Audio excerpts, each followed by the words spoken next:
Hi everyone, and welcome back to The Indie Pop Girl, the podcast for music chat, new releases, hidden gems, and nostalgic deep dives. I am back with the introduction to my new series, My Perfect 10. For the next 10 weeks, I will be taking you through 10 albums which, to me, are the creme de la creme. And to kick it all off, I will be discussing the Grammy Award winning record Golden Hour by Kacey Musgraves. And before we get into the episode, if you enjoy music discussions like this, please consider following the podcast or leaving a like, depending on where you're listening. It really helps the show reach more people, and it means a lot for a small independent podcast like this one. Golden Hour is the fourth studio album by American singer and songwriter Kacey Musgraves. It was released on the 30th of March 2018 through MCA Nashville.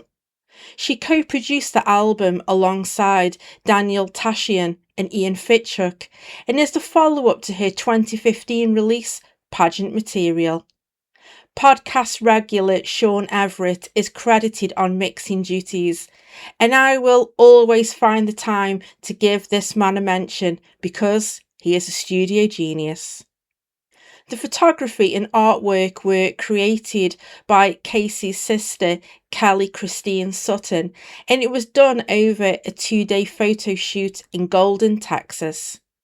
The gorgeous and rich front cover with the image of Kacey with the paper fan and the deep blue sky perfectly captures the warm and soothing sound of Golden Hour. The record is a pop and country album, but the beauty of Golden Hour and what makes it so unique and interesting is that Kacey expanded her sonic palette and introduced a variety of genres into the overall sound. She incorporates disco, folk, country pop, piano ballads, and features electronica, synths, and my favourite, the vocoder. If you aren't familiar with this record, then you are probably thinking, electronica on a country pop record? Yes, you heard me right. The marriage of sounds and genres is completely up my street, despite not being a country music lover. You might be a little bit surprised that I am covering Kacey on the podcast.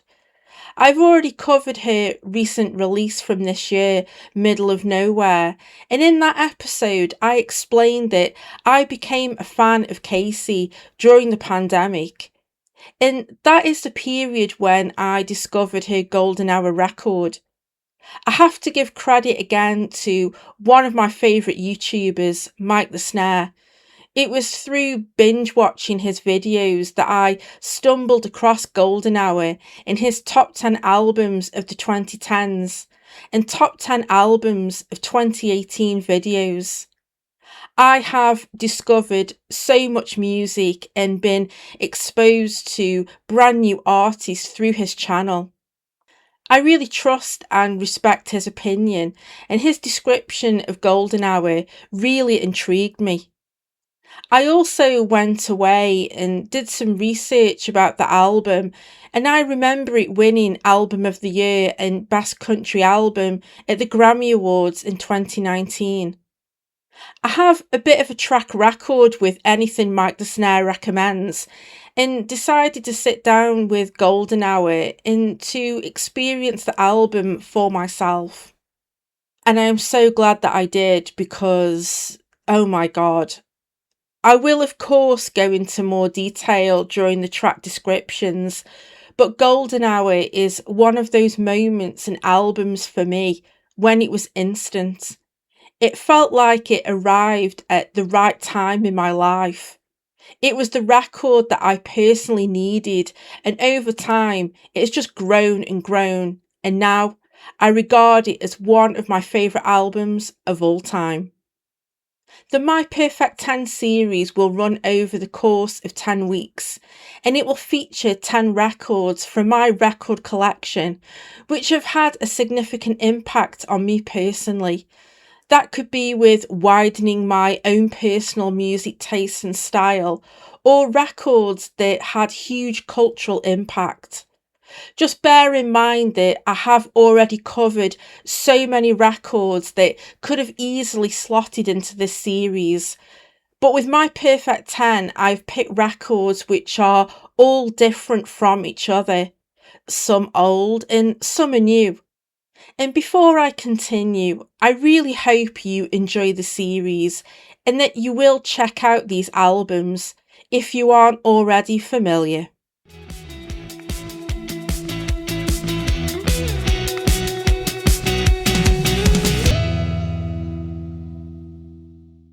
As I've mentioned in previous episodes, I will not be playing clips of the songs, so if you are curious, please support the artists I cover by streaming, downloading, or buying physical copies.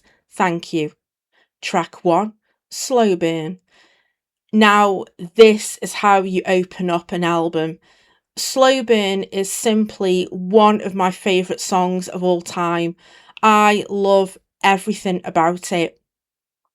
What I love about Slow Burn is that Kacey doesn't rush the instrumental and arrangement. What she's talking about is reflected in the production, and my god, it truly sounds so fucking gorgeous. I've lost count how many times I've played this track. It could be in the context of the record, or it could pop up on my shuffle playlist. It doesn't matter. I've always got time for Slow Burn, and it's never, ever skipped.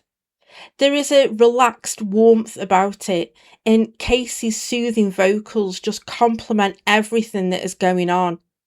She was inspired to write Slow Burn after being under the influence of LSD, and Kacey has said that she is not condoning this lifestyle, but confirmed that it had positive effects on her. Regardless of Kacey's drug use, the song is absolutely beautiful. And despite the lyrics being personal and introspective, I was able to take away a lot of comfort and connect to the idea of being alright with a slow burn. As I've gotten older, I've learnt to appreciate slowing down and going at your own pace. I'm totally with Kacey here. Life can get so busy, and with the constant demands and responsibilities, it's so easy to forget about yourself and to just slow down. Kacey confirms in the song that I'm going to do it my way. It will be all right. And I feel that she is hinting to the listener to come along with her. If we burn it down and it takes all night, it doesn't matter what the slow burn is. In the Heavenly Bridge, Kacey just simply sings, whatever feels good. It's so important to look after our own well-being and mental health. Even if it's just for a day or a couple of hours, that moment of slow burn can do wonders.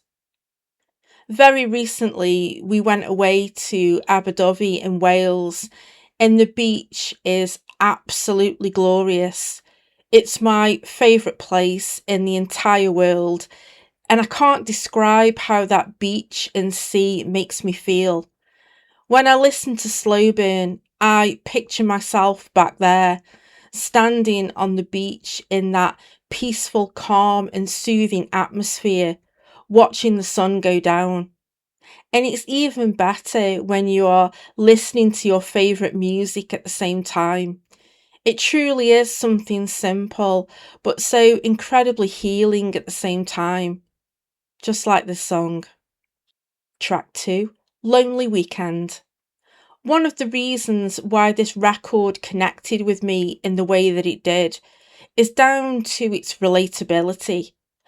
I'm sure that a lot of people will be able to relate to the message of this song. We have all probably felt like that at some point in our lives. Kacey is talking about having conflicting emotions in the song, but there is a refreshing honesty that I really appreciate. It seems that everyone else is out or busy, and Kacey is in her own company. I love verse 2. Kacey opens it up by saying, I got a million things to do, but I haven't done a single one. We have all been there, right? Procrastinating and putting things off. It could be chores, admin, and things that are laborious and don't give us any joy or happiness. They need to be done, but it's the weekend and you just simply can't be arsed. Kacey would rather be out having fun and confirms if her sister was living in town that they would be together and she wouldn't feel so lonely. Kacey follows this up by looking at her phone and then putting it back down and then confirms there's a little part of me that's got the fear of missing out. All these conflicting feelings and emotions, and Kacey is so on point with all of it. She knows that it's not permanent and her man will be back soon, but you can't help but feel lonely in that exact moment. I've found over the years, and especially with getting older, friends tend to drift away and go in a different direction. I don't have many friends anymore, and I've learnt to find peace in my own company. But like what Kacey is talking about here, you still have that conflicting feeling, and it's okay to feel like that sometimes. The song is laid back with some lovely acoustic guitar and follows on from Slow Burn perfectly. I feel that both songs go hand in hand. So, whenever you feel lonely and you are looking at social media and wondering why friends haven't invited you to go out with them, just remember the message of this song, that it's not permanent. And think back to what Kacey was saying in Slow Burn. Take your time, do things at your own pace, and make yourself happy. And fuck everyone else. Track 3, Butterflies. This track won the Grammy Award for Best Country Solo Performance at the ceremony in 2019, and it's easy to see why. I do have one regret. I wish that I had discovered this record before my husband and I's wedding in March 2020. Typically, I discovered this record through the pandemic lockdown after we got married, and this song would have been perfect. It's a love song, and Kacey wrote this about singer-songwriter Ruston Kelly. They married in 2017 before filing for divorce just 3 years later, which was explored in Kacey's follow-up album, Star-Crossed. It's not sickly sweet and overdone. Kacey balances it all so beautifully and uses some poetic imagery to describe her feelings for Ruston Kelly. The song isn't saccharine at all. Kacey is direct and says, You give me butterflies. I think that is so sweet, and although their marriage didn't last, it doesn't take away from the beauty in the song. It has some light country elements, but it also fits in the pop crossover lane as well, and I think that is why the song has got so much commercial appeal. Again, people will be able to relate to the message of the song. Kacey is speaking for us and for those who have experienced that connection with someone you love. Her descriptive lyrics in verse 2 are such a standout. She sings, I was hiding in doubt till you brought me out of my chrysalis. Then I came out new, all because of you.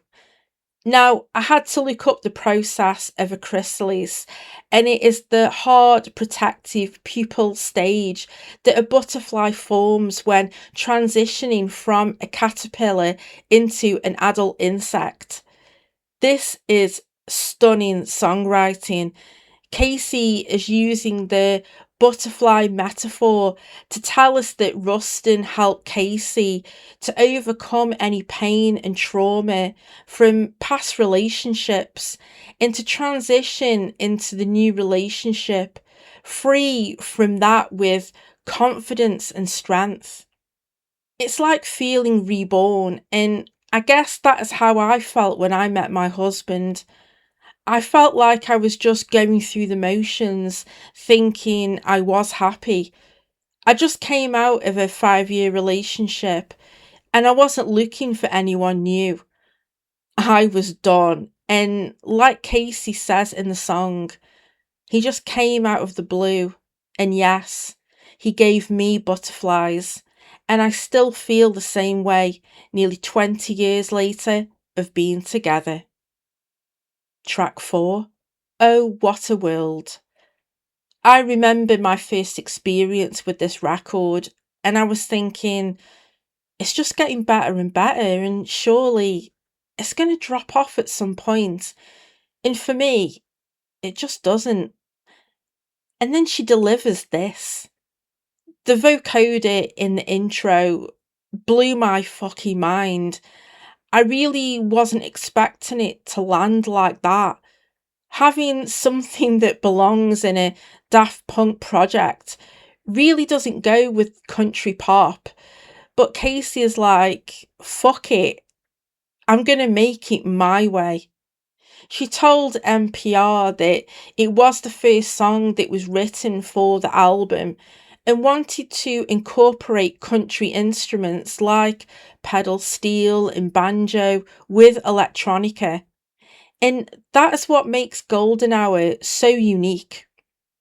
Casey sings about finding beauty in the world, the gratitude and falling in love. But what makes this track truly magical is how the production mirrors that exact feeling. Think about it. She blends traditional country instrumentation with a futuristic vocoder. It shouldn't work on paper, but it does. That sonic combination is a thing of beauty in itself, perfectly capturing the wonder of a world where the organic and the otherworldly coexist. It's a reminder that beauty can be found in the most unexpected places. I absolutely adore songs that combine organic instrumentation, especially with the acoustic guitar that blends with synths and electronica. The simplicity of just by saying, oh, what a world, and then there is you, speaks volumes. She is grateful for what is around her and grateful for the love in her life. It's absolutely beautiful, and Casey's laid back vocal performance adds to that beauty. It's psychedelic, a bit trippy, and dreamlike all at the same time. The ultimate crossover with country and pop and electronica will always have my heart. Track 5. Mother. Casey confirmed that she was under the influence of LSD when she was inspired to write this track, and is the shortest song on the record. She found the writing process to be emotional for her, and the decision to strip it all down to deliver a piano ballad brings the focus on the lyrics and Casey's beautiful delivery. I think its short duration serves as an interlude to bring the album back down to earth after the trippy electronica and Oh What a World. I think it also serves how quickly time passes, and my God, that is so true. Casey is thinking about her own mother and saying, thinking about the time that's slipping, and missing her mother. So she is going full circle, and Kacey's own mom is probably sitting thinking about her own mother, who I read passed away before the song was written. I will keep this section short because this song is incredibly hard for me to talk about. I apologise in advance if I can't get the words out here, but I lost my own mum and grandmother in 2016, and this hits incredibly close to home. Kacey captures the generation echo of motherhood, and even though I was still going through the process of loss and grief at the time when I discovered this record, and you could say that I'm still processing it, it never leaves you. I feel that with this track, Kacey is there, holding my hand and singing to me. And even though the loss is painful, Kacey is telling me that everything's going to be all right in the end. Track 6, Love is a Wild Thing. I think this track transitions from the deep personal heartache of the previous track Mother and is actually a perfect narrative shift. I feel this song acts as the ultimate healing remedy. It's an uplifting, magical meditation on how resilient love truly is. My favourite lyric is when Kacey talks about flowers in the concrete. Listening back in preparation for this episode made me think of Petal by Ariana Grande, which I reviewed last week on the podcast. Both artists here are using the exact same visual metaphor. Ari using the phrase, petal in the pavement. It's absolutely fascinating making that connection. These two records released years apart and using that exact natural metaphor.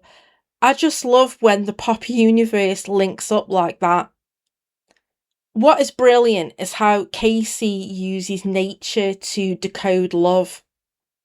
Love is complex and wonderful, and she describes it with so much attention to detail.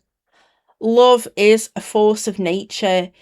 You can't buy it, you can't catch it, and you definitely can't hide from it. I think the flowers in the concrete line is the ultimate symbol of growth. I think it goes back to what Kacey was describing in Butterflies. In that song, Kacey sings about hiding in doubt until love brought her out of her chrysalis. A chrysalis is exactly like concrete. It's this hard, dark, restrictive shell that you're trapped inside. But love is a wild thing reminds us that growth is unstoppable. Whether it's a butterfly breaking out of a chrysalis or a flower forcing its way through pavement, Kacey is telling us that life and love will always find a way to break through the hardest surfaces. The sonic architecture of this track blows my mind. About halfway through, this incredible driving synth kicks in. Every time I hear it, I'm instantly reminded of the war on drugs, specifically their track Harmonia's Dream. I already mentioned that Sean Everett is credited on Golden Hour with mixing, and he co-produced Harmonia's Dream, which featured on the War on Drugs 2021 project, I Don't Live Here Anymore, which I've already covered on the podcast. You can completely hear Sean's signature DNA here, taking a song rooted in traditional instruments and injecting it with this massive, pulsing, sky-high synth texture. It gives the track this soaring, cinematic feeling of forward motion, and I will give anything to have that first experience with this track again. It's that special.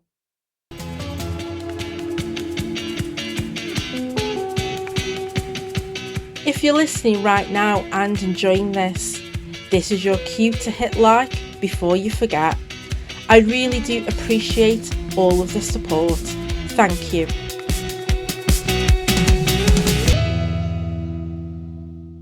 Track 7, Space Cowboy. Space Cowboy is arguably one of the most clever, celebrated tracks on the entire album. It is the ultimate heartbreak anthem that somehow manages to feel completely liberating instead of devastating. It's an absolute masterclass in songwriting. Kacey does something so brilliant here with wordplay. She splits the word space and cowboy to change the meaning entirely. She's essentially saying, if you want your space, cowboy, then go ahead and take it. It shifts the power dynamic completely. Instead of begging someone to stay, it turns a breakup into a moment of pure open air freedom. And open air freedom is how I would describe the track sonically. The arrangement is so wide open and atmospheric.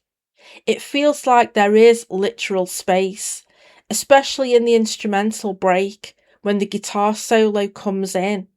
The production lets the arrangement and guitar breathe, and it feels like you are floating in space.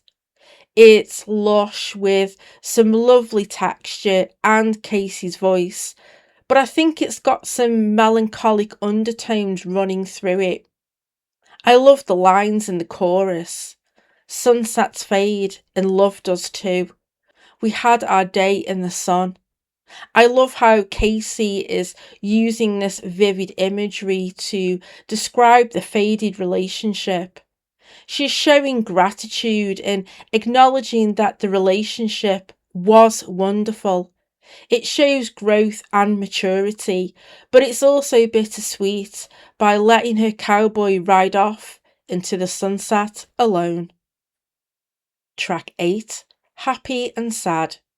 The best way I could describe this track is that I feel it is the flip side to Lonely Weekend.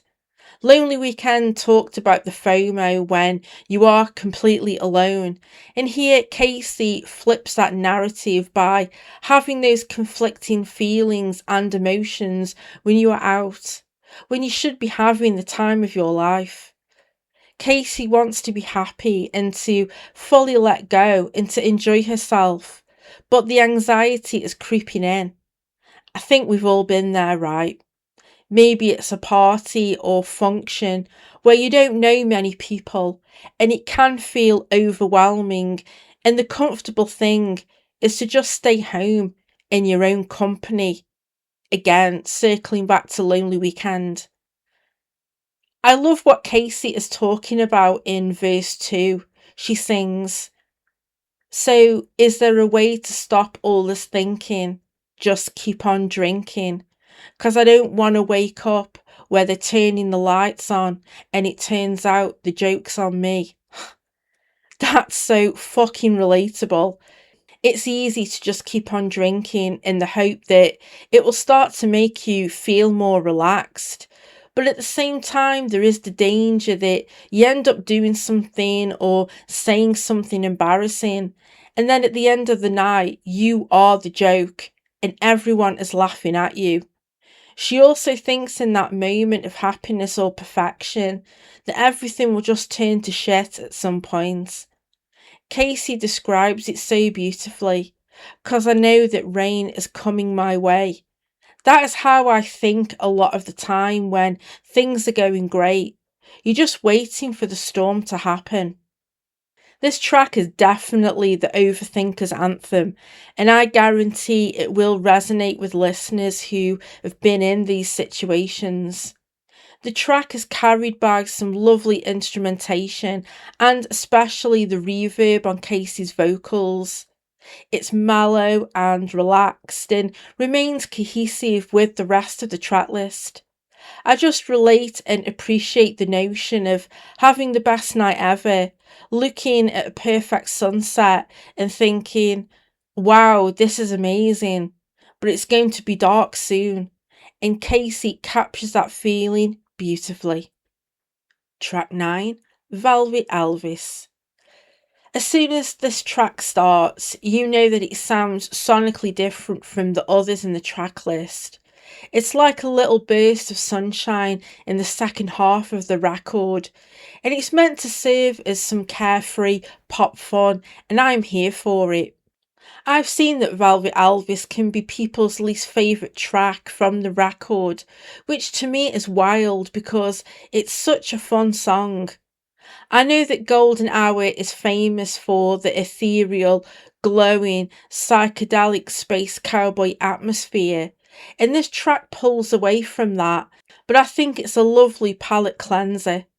It's got a laid back, carefree vibe about it, which I love, but I can see why it polarises some people. The production perfectly mirrors the imagery of the lyrics. It feels colourful, nostalgic, and it's not to be taken seriously. I love the upbeat production and the use of the guitar. The inclusion of the organ is really lovely and how it's used. You just hear little bits here and there, and it's something that sounds really great on headphones. Kacey keeps the song light and bouncy, and it's placed perfectly in the track list. I know it shifts the energy, but it proves that a truly great album knows exactly when to take a breath and just to have a good time. Track 10, Wonder Woman. This track is the perfect partner to Velvet Elvis because it keeps that brighter mid-tempo momentum going, but it reintroduces a really beautiful layer of emotional honesty. Lyrically, Kacey is telling her man that she doesn't have superpowers and she can't flawlessly fix everything. She's just a normal human being who needs a real, down to earth relationship. She uses the iconic comic book character as a metaphor and uses the lyrics as a plea for her real human flaws and setting boundaries and asking for a love that is grounded in reality, not a fantasy. Kacey even has sympathy for the Wonder Woman. She says, "Bet all that gold gets heavy, weighing on her. I wonder if it's scary, always trying not to get hurt." She is referring to Wonder Woman's gold accessories, and if it is overwhelming and tiring with the responsibility of saving the world. She follows that up with, "There's a reason why you only see it in the movies." Kacey confirms in the chorus that she is only human, and that sums up the whole song and message. And let's be real for a second. If a man is genuinely sitting there expecting his woman to be Wonder Woman, he needs to be kicked to the curb immediately. Kacey is laying down the law here. Relationships are a partnership, not a rescue mission where the woman has to fly in and save the day with a golden lasso. Putting someone on a superhero pedestal is just an excuse to hold them to impossible standards. If they can't handle your real human flaws, then they don't deserve your magic anyway. Track 11, High Horse. This disco leaning track transitions perfectly from the kicking to the curb energy of the previous track Wonder Woman and is the ultimate dance floor moment on the record. This is the absolute crown jewel of Kacey's country pop disco crossover. She kicks the toxic energy out the door here by telling someone to get on their high horse and ride straight out of this town. This is so relatable, and I think we have all known someone that Kacey is describing in this song. Someone who is arrogant and so full of themselves and so far up their own arse.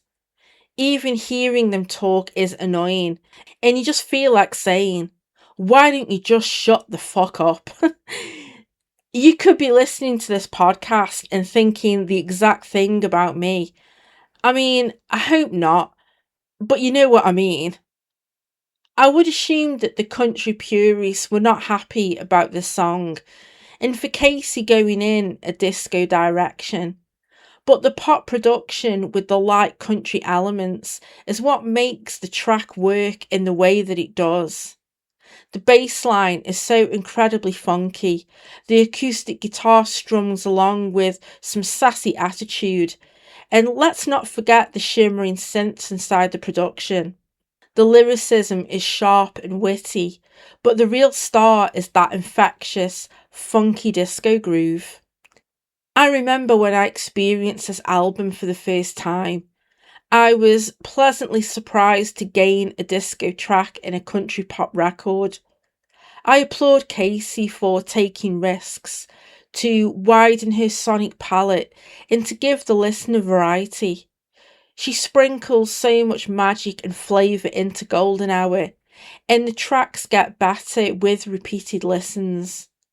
High Horse is sassy, smart, and carefree, all wrapped with an eye roll, and easily one of the most iconic pop moments of the entire era. I can also confirm that the remixes on the single are also wonderful and have been tried and tested by myself at the gym on my workout playlist. Track 12, Golden Hour. I would say that the title track sums up the album as a whole, and when I hear it, I think of the vibrant and stunning artwork.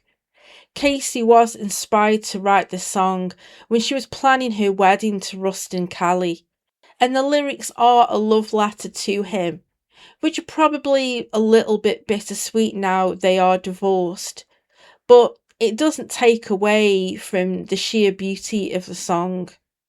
After the high energy disco release of High Horse, Golden Hour brings us back down to earth for the ultimate emotional and sonic climax of the record. I think it is a masterclass in sonic world building. Kacey takes that magical time of day right before sunset and turns it into a metaphor for love. I love how relaxed everything feels. Kacey's soothing vocals are absolutely perfect. The track is like a warm hug, and just like Kacey says in the song, I know everything's gonna be alright. There is optimism and warmth present, but just like butterflies, it never comes across as over the top or cringe. It's sincere and genuine with so much love and affection. It's actually quite lovely. Kacey balances it all so perfectly. It sounds so dreamy with hints of psychedelia, and it definitely serves its purpose as the album's penultimate track. Track 13, Rainbow. Right. I honestly don't know where to start to actually talk about Rainbow. I am struggling to find the right words because I really do want to cry while recording. This song means so much to me, and I'm sure if you are familiar with Rainbow, then you will know what I mean. The track is a simple piano ballad, and this makes way for the lyrics and Kacey's beautiful vocal performance. I will never forget the first time I experienced Rainbow, and I'm sure that a lot of people have found comfort and healing in this song.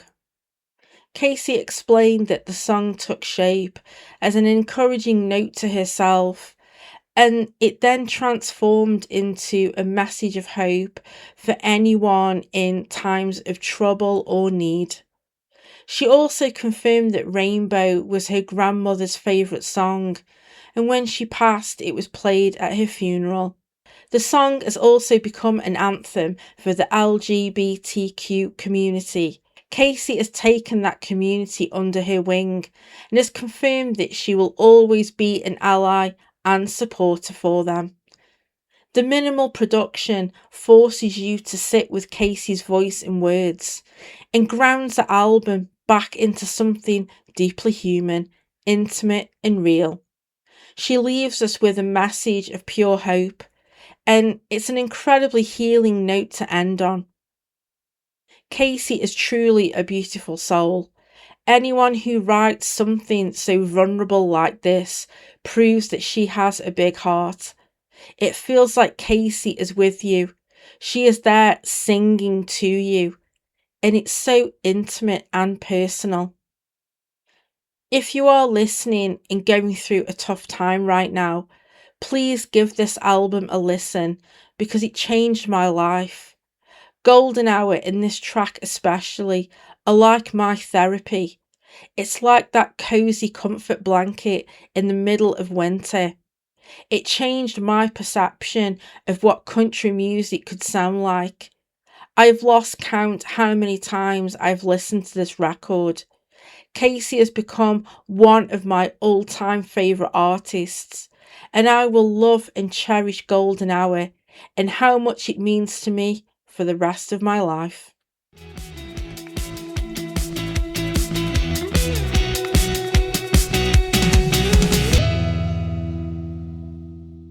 Golden Hour would go on to win 4 Grammy Awards in 2019, including Best Country Album and most significantly, Album of the Year. For an album that so effortlessly blurred the boundaries between country and pop, it felt like a huge moment, not just for Kacey, but for country music itself. And I can only speak from my own experience, but Golden Hour completely changed my perception of what country music could sound like. Kacey didn't abandon the genre that had shaped her, she widened its sonic palette. Across this album, she incorporates elements of pop, psychedelia, electronica, and even disco, while the country songwriting at its heart remains unmistakably hers. She took risks, but none of those risks feel forced. Somehow, everything belongs in the same world. And that willingness to push beyond people's expectations of country music is a huge part of Golden Hour's legacy. It opened the door for listeners like me who might never previously have considered themselves country fans, while showing that the genre could stretch far beyond the boundaries people had placed around it. I genuinely believe this is one of those albums that will continue to be discovered for decades, and that artists will keep returning to as a reference point for how you can expand a genre without losing the qualities that made it special in the first place. Of course, not everybody heard what the rest of us heard. Anthony Fantano famously gave Golden Hour a 4 out of 10, which remains one of the most insane album ratings I've ever encountered. A 4. Anthony, I respect the right to an opinion, but we are going to have to agree to disagree on that one, because to me, this is quite simply one of the greatest albums ever made. And I know I am not alone in that opinion. If you are listening to this episode on YouTube, and if you want to watch somebody experiencing this album for the first time, I'm going to leave a link in the YouTube description to AJ's reaction to Golden Hour. If you've never seen it, please do, and in particular, wait until she gets to Rainbow. Her reaction has become legendary for a reason, and honestly, I completely understand it. It's one of my favourite reactions that she has ever done. You can see the album's magic working on someone experiencing it for the first time, and AJ captures that so beautifully. All these years after its release, Golden Hour hasn't lost any of its magic. It still sounds warm, adventurous, intimate, and completely timeless. Kacey Musgraves took the foundations of country music, looked beyond its traditional boundaries, and created something entirely her own. And for me, there isn't a single moment I'd change. That's why Golden Hour is my first perfect 10.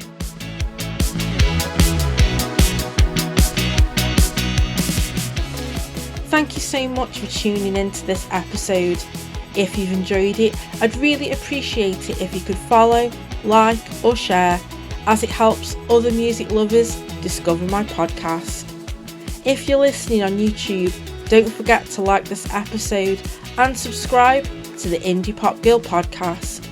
It really helps the algorithm push the video out to more people, and as a small independent podcast that's still growing, every like and subscription genuinely makes a huge difference. I'm posting full episodes, shorts and little teasers over there, so there's always something new to watch. Let me know in the comments if you love this record and what are your favourite tracks. I always read and respond to comments, and I love hearing what you all think. You can also find me on Instagram and Threads at The Indie Pop Girl, and on TikTok at The Indie Pop Girl Podcast. And if you want to dive even deeper, there's a public Spotify playlist called Favourite Tracks from Podcast Episodes, where I add some of my top picks from each record I cover.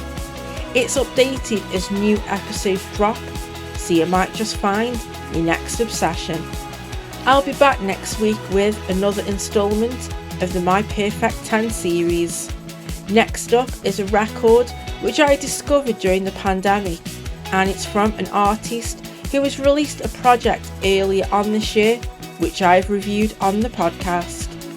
Until then, I'm Rachel, the Indie Pop Girl. Thanks for listening, take care, stay safe, and I'll see you next time.